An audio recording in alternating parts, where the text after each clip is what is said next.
Assalamualaikum warahmatullahi wabarakatuh. Salam sejahtera bagi kita semua. Yang terhormat dosen dan guru pamong dan dosen penguji ujian kinerja PPG dalam jabatan Angkatan 3 tahun 2023 GLP3 Unlam Banjarmasin. Perkenalkan, nama saya Era Eriane. Nomor peserta 2209912387, NIM 233011172136.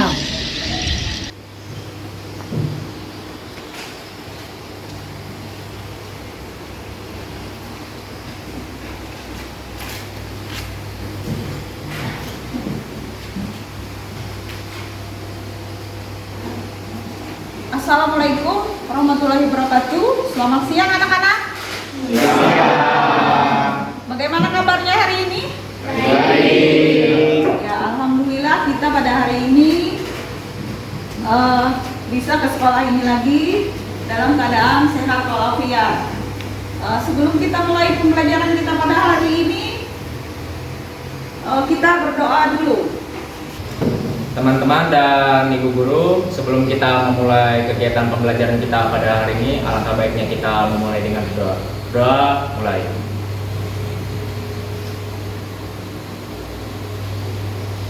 Berdoa selesai. Ibu mengecek kehadiran kalian pada hari ini. Tabita, Bagas, Perak. Hadir, Bu. Yang lainnya hadir semua? Ya, terima kasih. Selanjutnya kita akan mengucapkan Pancasila secara bersama-sama, dipimpin dari salah satu anak sekalian. Silakan. Yang lainnya mengikuti.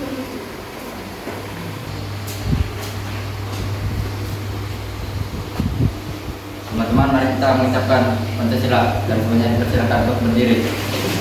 Pancasila. Pancasila. Satu. Tuhanan yang Maha Esa. Tuhanan yang Maha Esa. Dua. Manusia yang adil dan beradab. Manusia yang adil dan beradab. Tiga. Persatuan Indonesia. Persatuan Indonesia. Empat.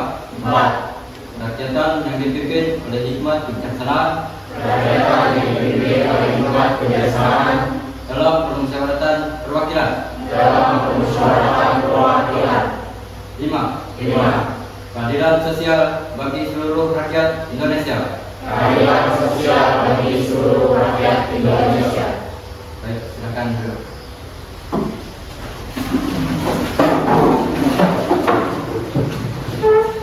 Sebelum kita masuk materi kita pada hari ini tentang alat pembayaran, Ibu mau bertanya, ingatkan kembali materi belajar kita yang minggu kemarin. Tentang apa? Ellen? Tentang kelangkaan. Kelangkaan adalah jumlah kebutuhan lebih banyak dari jumlah barang dan jasa yang tersedia. Selanjutnya, kita hari ini membahas tentang alat pembayaran. Alat pembayaran yang kita ketahui di sini, Ibu mau bertanya kepada Messi. Alat tukar apa yang kalian gunakan, Messi? Seperti uang kertas, uang logam, dan ATM. Menurut penjelasan dari Messi, yang dia ketahui alat pembayaran kita yaitu uang kertas, uang logam, ATM. Berarti di situ ada dua jenis uang. Berarti ada yang masuk di dalam uang kartal dan uang viral. Selanjutnya lagi Ibu mau bertanya, siapa yang mencetak uang? Almi. Jadi yang mencetak uang itu adalah Bank Indonesia, Bu. Ya, benar jawaban dari Almi tadi. Yang mencetak uang itu adalah Bank Indonesia. Kita beri aplaus dulu.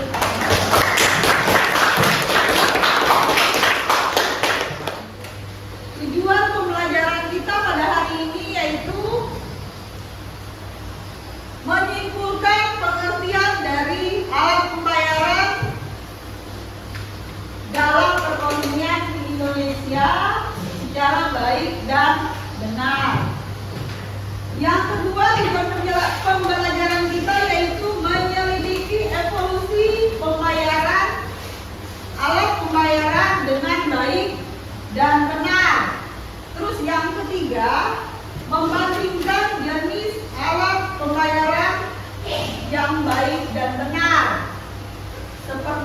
yang sudah dijelaskan tadi, alat pembayaran itu ada yang tunai dan non tunai.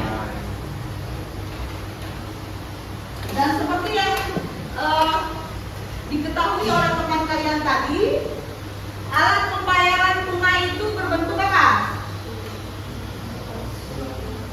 Uang logam dan uang kertas. Uang logam itu bentuknya bulat. Kalau uang kertas itu bentuknya kertas, dan itu dikeluarkan oleh Bank Indonesia yang mempunyai kewenangan untuk mencetak uang. Itu termasuk dalam uang karta, ya. Uang logam dan uang kertas itu termasuk di dalam uang karta. Materi pembelajaran kita hari ini adalah tentang definisi uang, sejarah uang, syarat-syarat uang, fungsi uang, jenis-jenis uang, dan permintaan dan penawaran uang. Kita lihat di sini sejarah tentang uang.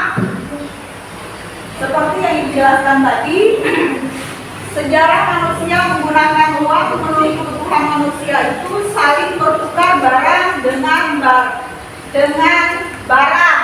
Kegiatan ini disebut apa? Barter. Dalam kegiatan barter ini terdapat suatu kesulitan yang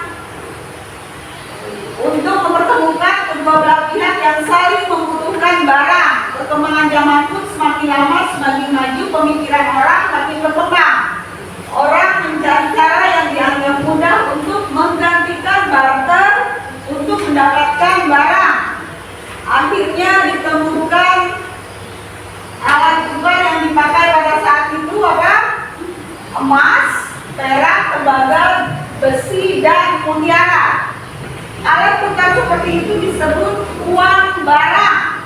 Maksud uang barang adalah barang-barang berharga yang berfungsi sebagai alat tukar atau alat pembayaran. Hingga akhirnya bisa seperti sekarang, uang barang digantikan dengan uang. Seperti contoh tadi, kita membeli pulpen ini dengan menggunakan uang. Uang itu bentuknya uang kertas dan uang logam. Perbedaan uang karta dan uang lira.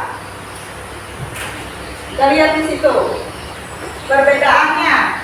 Kalau uang karta itu digunakan di seluruh lapisan masyarakat. Nominal sudah tertera dan terbatas. Misalnya contohnya di situ dijelaskan yang nominal sudah tertera dan terbatas itu misalnya uang logam 1000.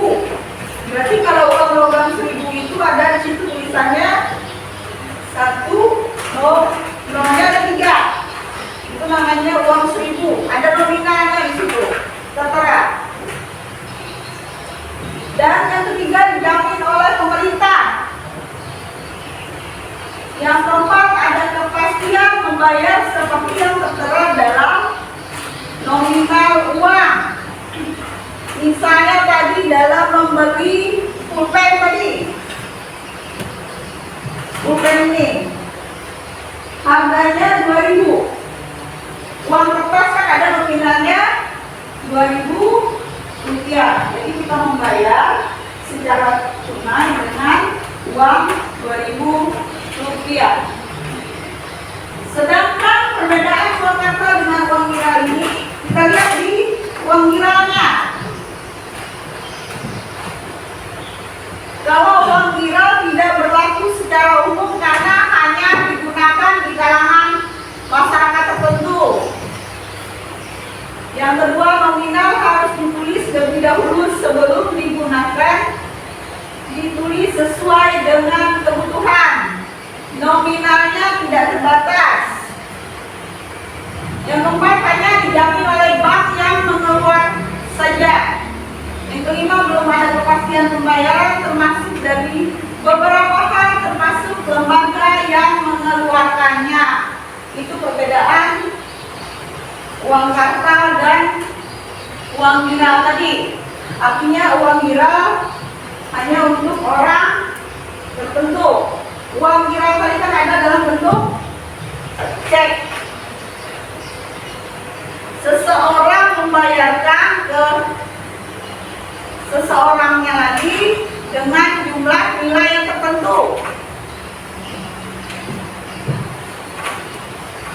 Itu tidak berlaku secara umum. Kalau uang kartal tadi kan berlaku, siapa saja bisa menerimanya. Kalau uang viral ada orang-orang tertentu yang bisa menggunakannya. Jadi uang viral itu tidak dimanfaatkan secara umum. Berdasarkan, bahkan jika dilihat dari jenis uang tadi ada dua macam. Seperti yang diketahui oleh teman kalian tadi, ada uang logam dan uang kertas. Kalau uang logam itu berbentuk lingkaran, terbuat dari perunggu atau aluminium, tertulis Bank Indonesia, terdapat angka yang menunjukkan nilai uang dan tahun pengeluarannya. Ciri-ciri uang kertas itu terdapat tulisan Bank Indonesia juga seperti di uang logam. Terus terdapat angka yang menunjukkan nilai uang, terdapat tahun pengeluarannya dan nomor seri uang. Nomor seri uang. Ini.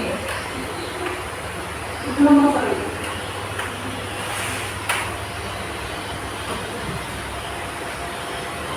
Lihat semua. Itu yang namanya nomor seri uang. Dan nominalnya di sini tertera ada 1.000 rupiah. Berdasarkan kawasannya, alat pembayaran dari uang lokal, uang yang berlaku di suatu negara tertentu, contohnya rupiah di Indonesia, ringgit di Malaysia, rupiah atau uang. Yang kedua, uang regional. Uang regional merupakan uang yang berlaku di kawasan tertentu, jangkauannya lebih luas dari uang lokal. Itu yang dinamakan uang regional. Misalnya di kawasan benua Eropa, berlaku mata uang tunggal yaitu euro. Terus yang ketiga, uang internasional merupakan uang yang berlaku di seluruh dunia, contohnya adalah dolar Amerika Serikat. Itu yang terkenal digunakan sebagai standar pembayaran internasional.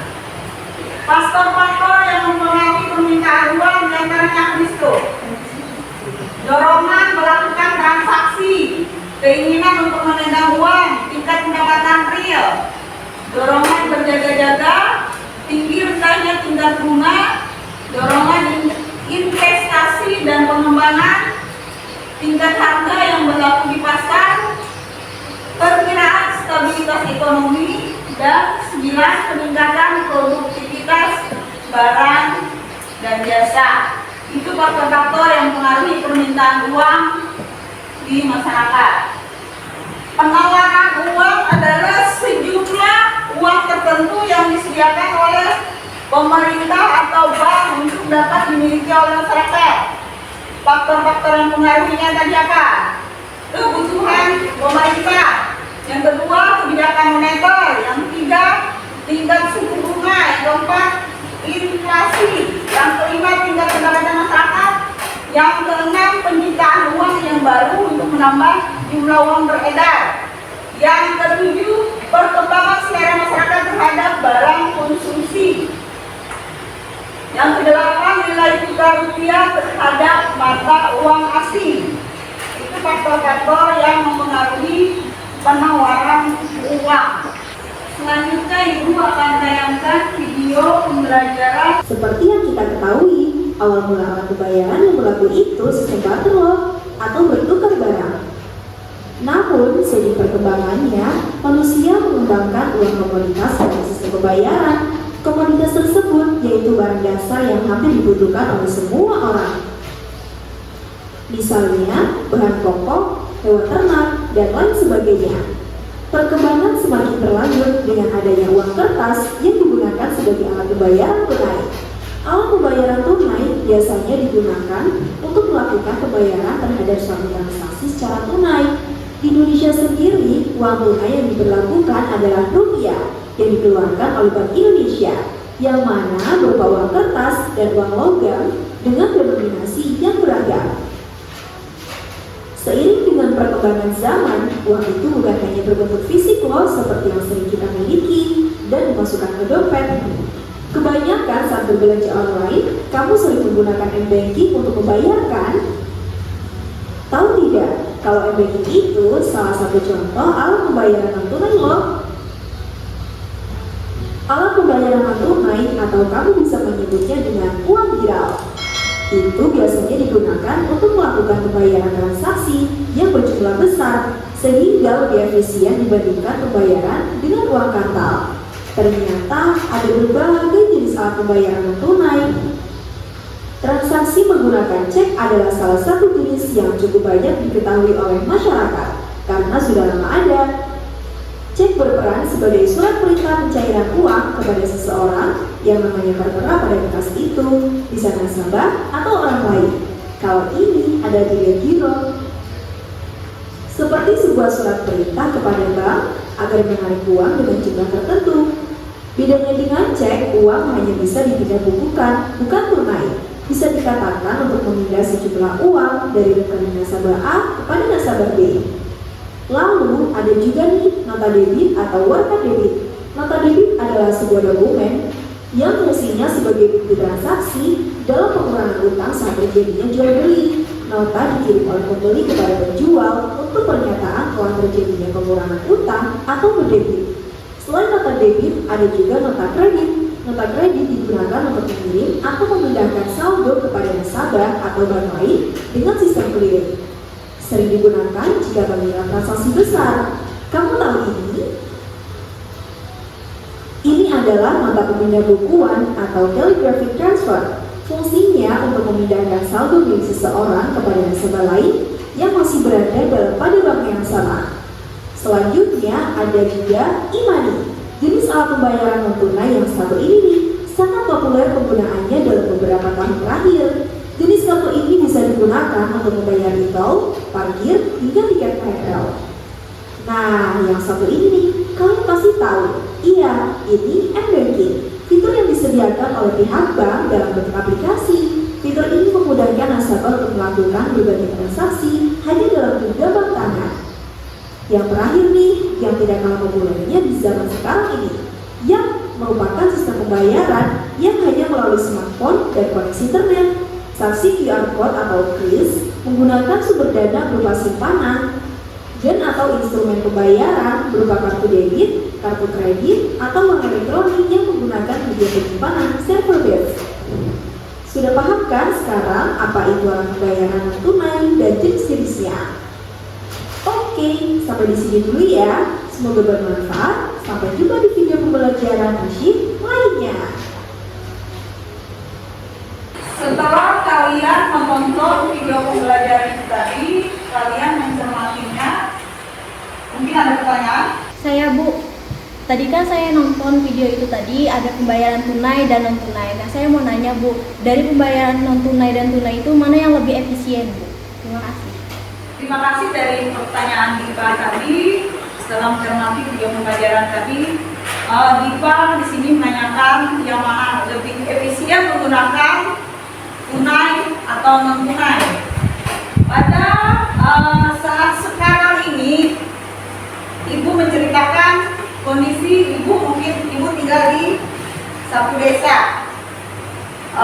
Ada anak dari tetangga itu yang sekolahnya di Palangkaraya. Jadi dalam setiap bulan itu harus mengirimkan uang kepada anaknya. Itu kalau kita harus berangkat ke Palangkaraya, kita uang tunai misalnya 500.000 satu kali perjalanan, terus pulangnya lagi 500.000. Jadi uangnya harus tercukupi sampai 1 juta. Jadi untuk mengirimkan uang setiap bulannya di sini ibu melakukan jasa pengiriman uang, yaitu lewat apa tadi? SMS banking. Jadi kita mengirimkan uang lewat saldo yang ibu punya. Tetangga ibu tadi bisa tolong dengan ibu mengirimkan uang untuk anaknya lewat SMS banking.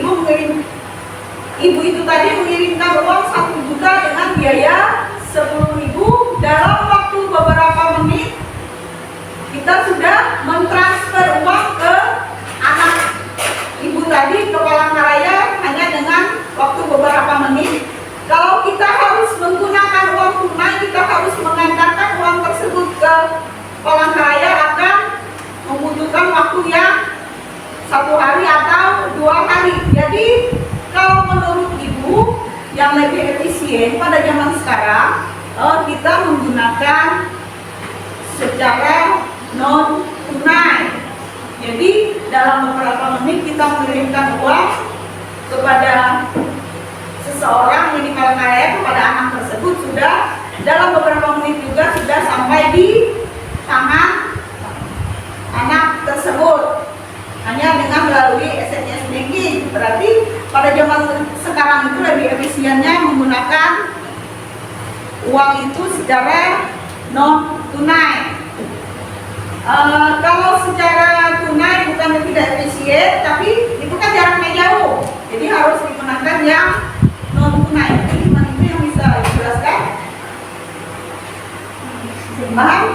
Ya. Tadi sudah teman kita Dipa tadi memberi pertanyaan, yaitu tentang tunai dan non tunai. Dari melihat video pembelajaran tadi, di sini ibu minta kalian membentuk satu kelompok, kalian mencermati video tadi secara bersama-sama berkolaborasi pendapat kalian tentang yang ditampilkan di video pembelajaran tadi. Silakan membentuk kelompok.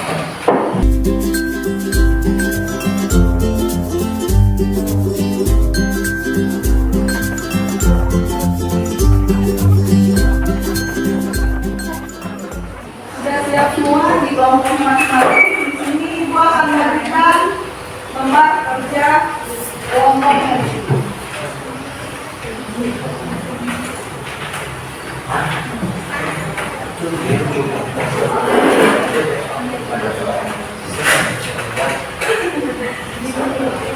Di sini kita lihat sepertinya pengerjaan kerja kelompok ini. Amati video tadi, sudah diamati yang berbasis tadi. Terus cermati setiap soal yang diberikan. Di sini ada 2 soal. Yang pertama, berilah pendapat kelompok Anda setelah menonton video pembelajaran tersebut. Yang kedua, apa perbedaan pembayaran tunai dan non tunai menurut kelompok Anda? Ibu persilakan untuk kalian mengerjakannya secara bersama-sama. Dan nanti setelah selesai pengerjaannya,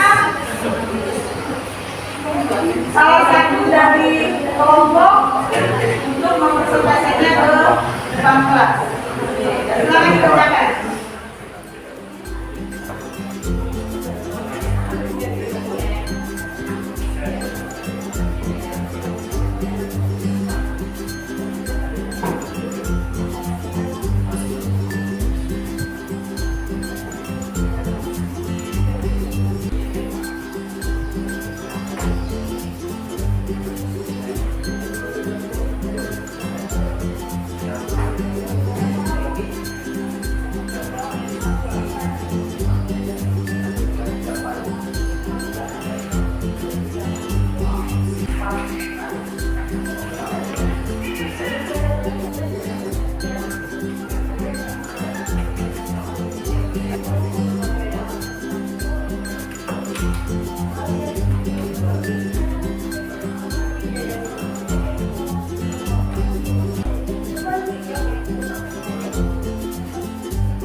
kami dari kelompok 3 beranggotakan Bagasera, Dapi, Marta, Wiwi, dan Tabita.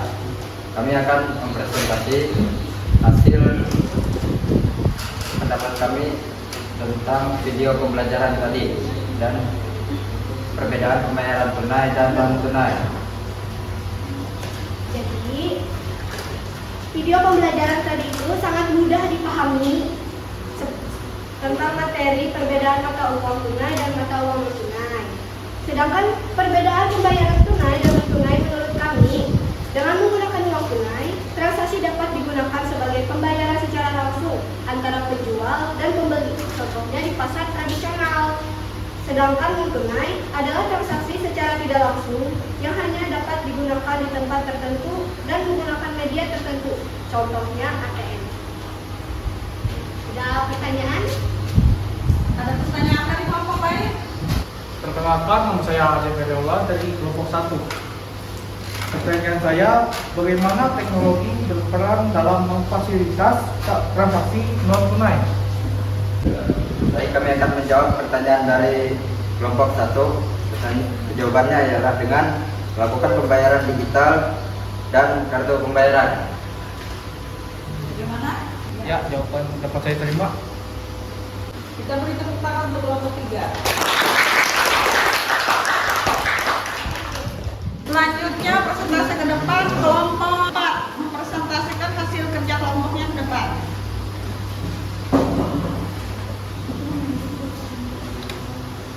Selamat siang teman-teman. Di sini kami dari kelompok 4 yang beranggotakan saya sendiri Pinaya Saiwanu, Alma, Septi, Rolando, dan Hezkiel. Di sini kami akan mempresentasikan hasil dari jawaban kami soal LKPD. Yang pertama, berilah pendapat kelompok Anda setelah menonton video pembelajaran tersebut. Yang kedua, apa perbedaan pembayaran tunai dan non tunai menurut kelompok Anda? Ini akan dijawab oleh teman saya Rolando. Nomor 1, setelah menonton video tersebut, kami menyadari bahwa pembayaran non tunai lebih baik dan lebih efisien dari pembayaran tunai. Karena pembayaran tunai hanya bisa dilakukan langsung yang mengharuskan individu atau kelompok secara langsung. Kemudian pembayaran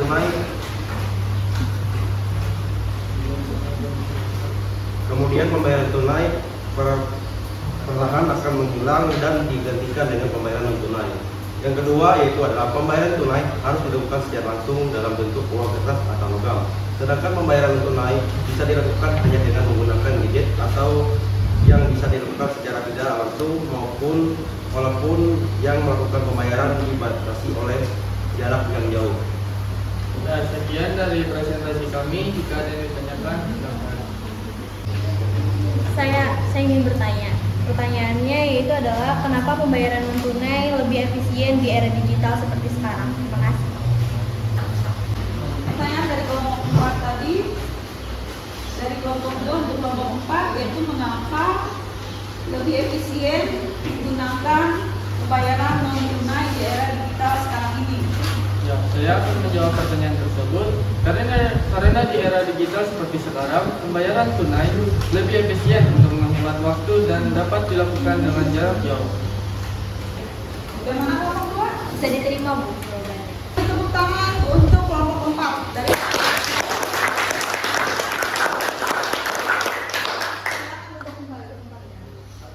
yang terakhir untuk kelompok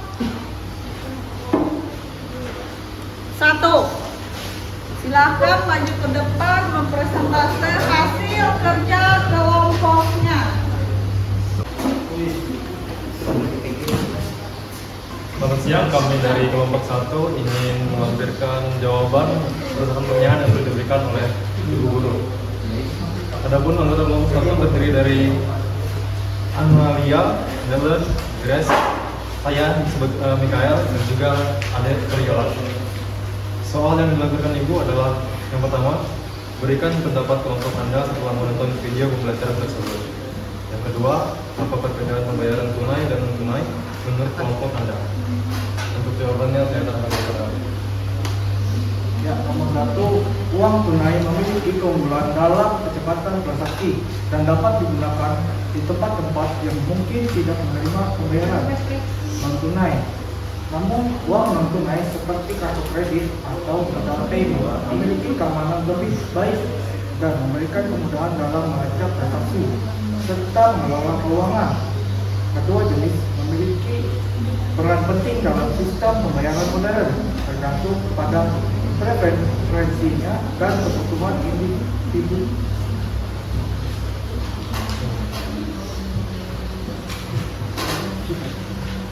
Kita kebijakan bisnis. Kedua, uang tunai berwujud kertas, non tunai tidak memiliki bentuk fisik. Uang tunai rentan terhadap pencurian.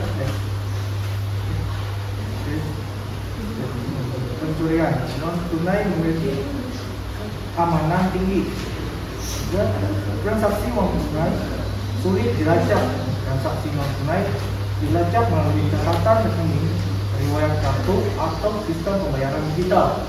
Terakhir, uang tunai digunakan untuk pembelian kecil dan non tunai lebih praktis pada pembayaran besar. Ya, sekian. Ada pertanyaan? Saya.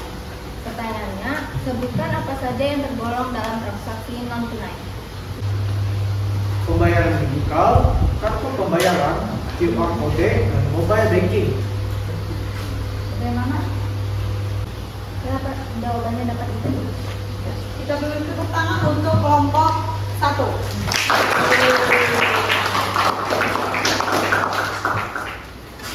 Dari hasil kerja kelompok tadi yang sudah dipresentasikan ke depan kelas,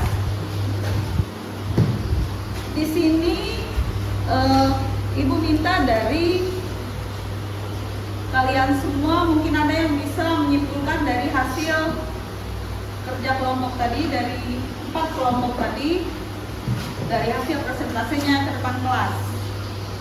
Siapa yang bisa menyimpulkan? Silakan Sabita. Baik, kesimpulannya yaitu uang adalah alat yang disepakati bersama untuk digunakan sebagai alat pembayaran untuk mendapatkan suatu barang atau jasa yang diinginkan. Bagaimana uang berfungsi sebagai alat tukar, satuan hitung, penyimpan kekayaan, pengalih kekayaan, dan pengukur pembayaran yang ditunda. Sekian kesimpulannya dapat saya sampaikan. Ya, terima kasih. Kita beri tepuk tangan untuk tadi. Kalian sudah sama-sama mengerjakan kerja kelompok tadi dari hasil mencermati dari video pembelajaran tadi, dan sudah selesai dipresentasikan ke depan kelas.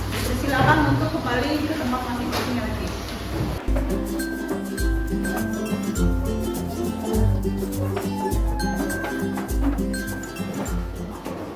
Lepas kerja kelompoknya tadi, silakan diantar. Kumpulkan ke depan.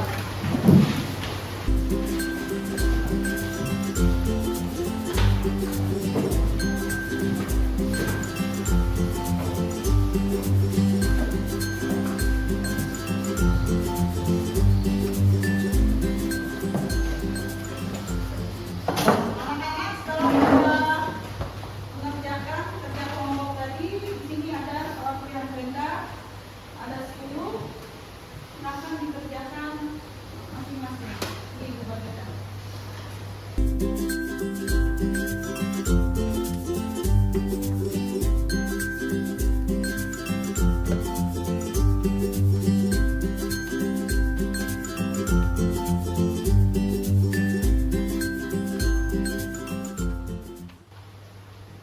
Kalau sudah dikerjakan, silakan dikumpul ke depan.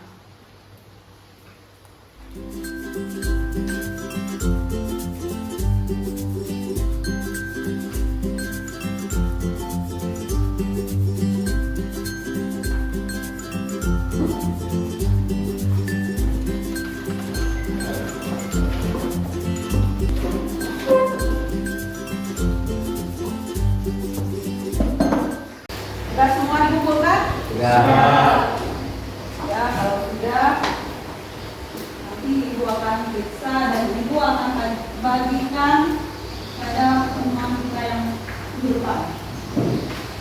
Baik, dari kita belajar materi tentang alat pembayaran ini, Manfaatnya untuk kita apa? Dalam hal ini juga Ibu meminta pendapat dari kalian setelah kalian mempelajari materi tentang alat pembayaran. Apa manfaat yang diperoleh pada materi pembelajaran hari ini? Manfaat yang saya dapat dari pembelajaran materi pada hari ini dalam kehidupan sehari-hari ialah bahwa di era yang sudah berkembang di era seperti ini, dengan adanya metode pembayaran tunai dan non tunai dapat mempermudah kehidupan sehari-hari, karena pada zaman dahulu kita tuh melakukan sistem barter. Sekian, terima kasih. Kita beri tepuk tangan untuk kita. Sampai di sini dulu pembelajaran kita pada hari ini, dan pada pertemuan selanjutnya nanti kita akan lanjutkan minggu depan mengenai bank sentral yang mengeluarkan uang. Jadi demikian pembelajaran kita pada hari ini, kita cukupkan sekian. Sebelum kita mengakhiri pembelajaran kita pada hari ini, kita akhiri dengan doa. Ibu persilakan kepada Rolando untuk berdoa pada siang hari ini. Teman-teman dan rekan-rekan sekalian, sebelum kita mengakhiri pembelajaran kita pada hari ini, alangkah baiknya kita berdoa menurut keyakinan kita masing-masing. Berdoa dimulai. Berdoa selesai.